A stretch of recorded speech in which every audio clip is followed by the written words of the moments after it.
That's right, folks. This is Acid Root. So I'm going to review Young Jeezy's major label debut from 2005. Let's get it, Thug Motivation 101. Now, this is definitely basically like a classic Dirty South album, and basically nowadays a classic rap album. Like this, to me, in a lot of ways, is about like a 2000s version of like Biggie's Ready to Die or Tupac's Me Against the World or like other classic albums like Wu Tang's the 36 Chambers, stuff like that. This is definitely a classic rap album out of the 2000s, and this has a lot of overall polish. But Jeezy, for one thing, had a particularly large 2005 just because of his breakout hit mixtape Trap or Die with DJ Drama, which built the steam for this project. Then he was on the Boys in the Hood hit project on Puff Daddy's Bad Boy label, and that had some bubblers on there definitely. And then on top of that, he was also, despite the fact that he hadn't put out an album yet, apart from independent ones, he had Slick Pulla drop some mixtapes and that type stuff, and then he managed to drop his album, which was basically a very top-notch project here. So that's just kind of the thing. So Jeezy had quite the large 2005. This had a number of singles from it. Wikipedia says it only has 4 singles, but I think it has more like 6 because it doesn't count Trap Star and Trap or Die, both of which were pretty hit singles. Also, they had music videos for it and that type stuff. But there's just a lot of overall quality about this project. This is definitely a record that goes back, and it just has a lot of like pretty ambient quality. There was things about it that kind of had like the emphasis, like Jeezy and his snowman image back in the day. He had merchandise for that sort of stuff.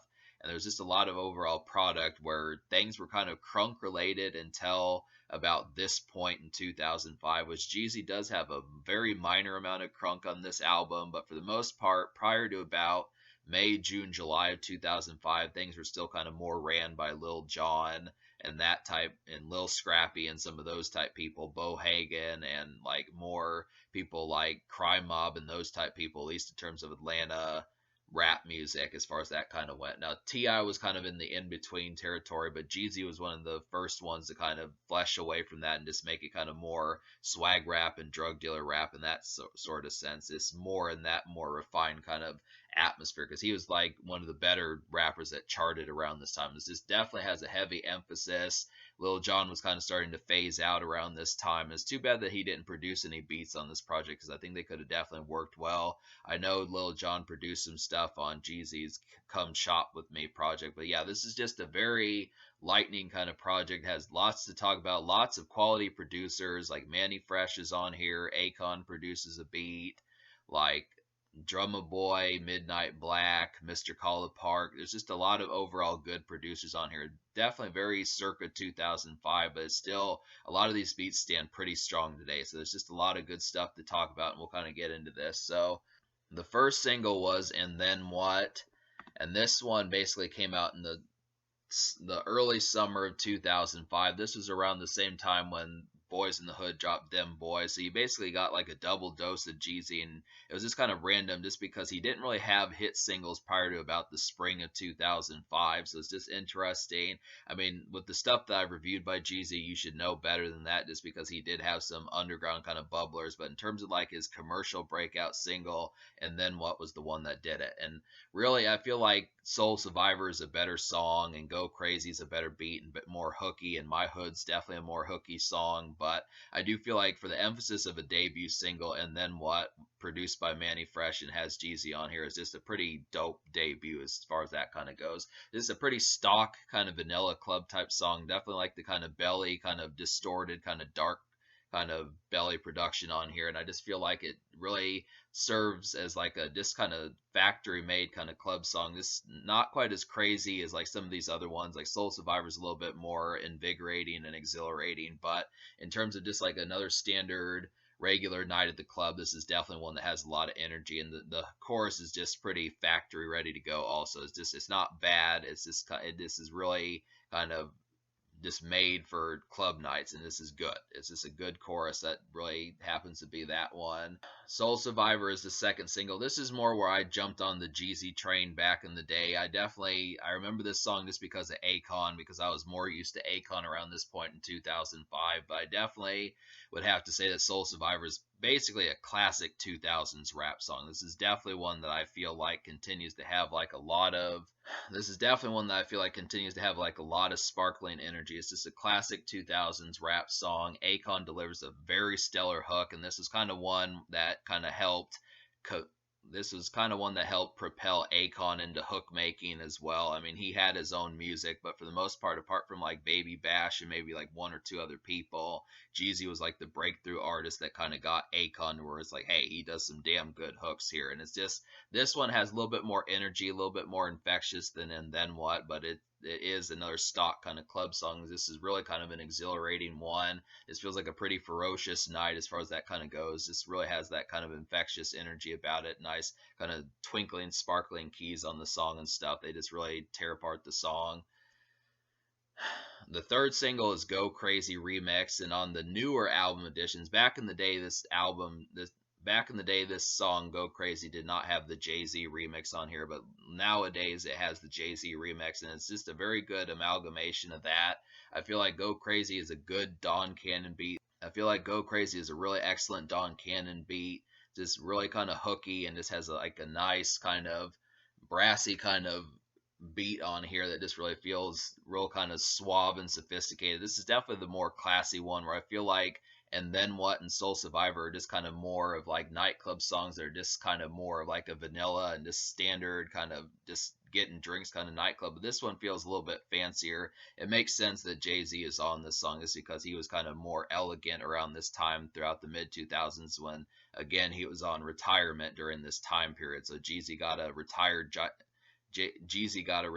Jay Z verse, and that's pretty dope to get that because Jay Z basically had some pretty marketable things on here. Just him saying things like the Mariano of the Marriott and just stuff like that. It was just interesting kind of get that. It's definitely nice, graceful kind of club cut. And Jeezy does a good job on this song too. He's not quite as graceful as Jay Z is on here, but I do feel like the combination of these two is pretty mighty just to be able to say that. So it's just a nice kind of sophisticated, more kind of elegant kind of club song, but still is a club song. It's just I don't know how many club songs Jay Z kind of does around this did around the mid 2000s and further, but he kind of did it. I mean, the fourth single is My Hood, and I feel like this one's just kind of like a neighborhood kind of song. This is definitely more of like a hustle kind of late morning, early afternoon kind of song. This kind of feels like a nice spring and summer kind of song. Just a nice kind of breezy, birds chirping outside, just kind of taking in the sights, pink skies, that sort of stuff. This feels like a nice kind of neighborhood put on for your city kind of song sort of thing. It's just a nice kind of easygoing kind of one.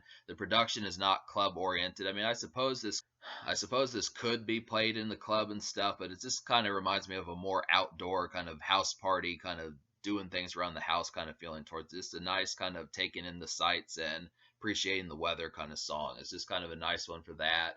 And I like the hook on here. Jeezy delivers a pretty nice hook. He does this one himself. I mean, he did Go Crazy himself too, but just to kind of say, and he did And Then What too. But the concept of it is this one's really kind of hooky and just kind of rolls off the tongue in terms of like the sing-songiness about it. So it's just kind of a nice put on for the city song. And then to talk about two extra singles that Wikipedia says aren't singles, but they at least had music videos released for them. I feel like Trap Star, this is a real kind of triumphant kind of club type song. Really is probably one of the hookiest songs on this whole project. This feels the most factory made for the charts apart from Soul Survivor and My Hood. I feel like this one's just up there with it. It's just a real nice kind of drug dealing song, but it just does it in such a hooky kind of way. It's just very infectious, has a nice exuberant and kind of ambitious kind of energy that's just very charming. I really like the brassy kind of production on this one too. And then Trap or Die is like a hit single. Now Trap or Die was on the mixtape titled Trap or Die, but I feel like this version's just better just because it doesn't have like all the escaping kind of mixtape stuff on there. But I feel like Jeezy and Bun B both tear apart this song. Really has like a real menacing beat. This is like one of the most sinister songs on the whole album. I just would have to say this is a real sinister and kind of gleaming kind of beat in like a creepy kind of way, and it just works as like one of the spookiest kind of songs on the album. This work has real effectual kind of vibe about it. It may not be a single that charted on like the Billboard 100, but it's definitely like a quality street single. This is definitely one that I would recommend for more of like the underground sense as far as Jeezy is kind of concerned. That just kind of works for that. I'm going to go ahead and talk about the songs I recommend to you. And it'd probably be easier because there's 19 songs on here. It just would be easier to not recommend the two songs I don't recommend. So there's only two songs out of 19 I don't recommend. And those two songs would just be Don't Get Caught and Talk to 'Em. So Talk to 'Em, the reason why I don't recommend that song is that one's just kind of a more kind of personal, kind of taking it in, taking your losses kind of song. That this is kind of more about the disappointments of the life that Jeezy kind of got caught up in, but it just kind of sounded gospel sounding. I I mean the beat is not horrible, but it's kind of more gospel sounding than I would have liked. And then Don't Get Caught is just kind of one about making sure that you are more finesse like with your craft and that type stuff, just kind of dealing with the concepts of possibly being a drug dealer and other vibes just in terms of not getting caught. But I just kind of feel like it just depends upon the style of how caught up you are as to whether or not how much you want to vibe with that. But it's this kind of, it's not one I was vibing with too much. But yeah, every other song on this album was great. I mean, this, like I said, every other song on this album is great. This album's going to get a 10 out of 10. It's going to go ahead and say that. So to talk about some of these, like I feel like songs like Gangsta Music and Bottom of the Map and Get Your Mind Right are some further club cuts, very similar to Trap or Die. These are just some more kind of creepy and kind of haunting ones. I really kind of like the distorted kind of strings at Bottom of the Map. I really like the kind of ghoulish, kind of spirit-esque kind of energy of Get Your Mind Right. That's really a haunting one. Get Your Mind Right's really a haunting one. Bang really has some ferocious energy. This is like the Crunk song that I was talking about. Jeezy very briefly dabs in Crunk a little bit, and it works to have Lil Scrappy on here just because he's normally a Crunk artist. And then they throw T.I. on here on top of that to make things even more menacing. That's just a real kind of imposing kind of posse song that works pretty damn well. Last of a Dying Breed is a real nice album cut. This is just kind of a hustle song. It's definitely reminded me of kind of like a Get Up and Get It. It has a beautiful hook on here. Trick Daddy and Young Buck from G Unit are on here. It's a nice kind of hustle song. Another nice hustle song is Let's Get It, Sky's the Limit. That one has a nice, real distorted kind of synths on the song. I don't really know what that is, but it's excellent on there. And then Thug Motivation 101 is just a great intro. This has pretty sparkling, haunting keys, just kind of similar to Trap or Die. And Thug Motivation 101 is very similar to Trap or Die, and it just has some menacing, kind of sparkling keys on here that just kind of make it a real kind of distorted song. And it's also similar to Air Forces, too. Air Forces is another one that's probably one of the most gloomy and just kind of foreboding songs on here. I definitely feel like this is a real menace of a song, and it just really has some great energy. It's a real kind of haunting treat. I definitely like the energy. This is another one that's similar to Trap or Die. These are just some real haunting ones.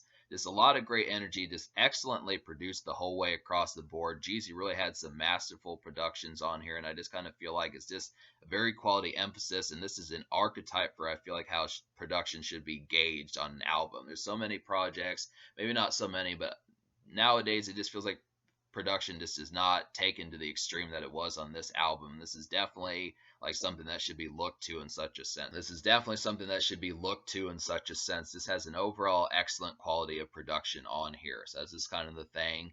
Gangsta Music is another nice one. This is kind of another haunting one. It's a little bit more menacing than Bang, but I do kind of like the club type energy of it. And then Standing Ovation is kind of like another nice hustle song, kind of similar to Let's Get It, Sky's the Limit, and Last of a Dying Breed. So I do like these hustle songs. These are just perfect songs that have like some orange juice and get out and go get it in the early morning. Something to kind of get you out and about and kind of getting on with your day and making you want to get money. And even just go out and just have a good time. Yeah, go and get some women, go and get some money, go and have a good time, just to go and do some good stuff and that sort of thing. It just kind of works for that sort of concept. And the social score is going to get a 10 out of 10 just because there's several quality songs on here. Songs like Trap Star, Bang, Bottom of the Map, Get Your Mind Right, Last of a Dying Breed, and Then What, Gangsta Music, Thug Motivation 101, Trap or Die, Air Forces. I mean, this whole project just has plenty. Jeezy packs this album full of night session type moments and hustle session for like mornings and getting on with your day and that type stuff, and just having a great energy of just having so many things. I feel like the only main thing that this album really doesn't have is just a blue collar cut. But I think at this particular point in time when Jeezy was really knee deep in his hustle lifestyle, it didn't really make sense for that to happen. But I still treat this album as like a true tour de force of like 2000s rap music. It just is. That's just kind of the thing about it. So 10 Social. And in terms of the future, like Jeezy put out a mixtape with DJ Drama back in October of 2022 called Snowfall. I'll eventually get to that, but there's just some good stuff more that I'm going to review here from Jeezy. And this is just an overall project that just needs to be owned.